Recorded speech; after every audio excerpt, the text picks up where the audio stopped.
Thì bây giờ mình sẽ review gửi tới mọi người về cái cây khế tàu này.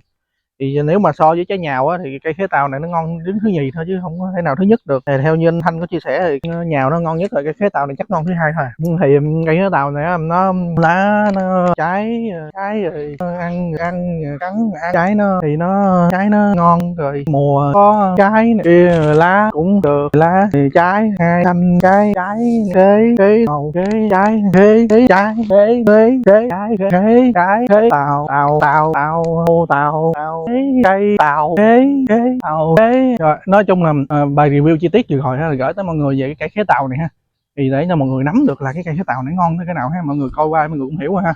Cảm ơn mọi người coi tới giờ phút này nha.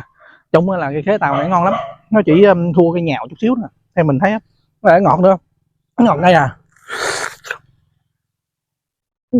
ngọt lắm nữa.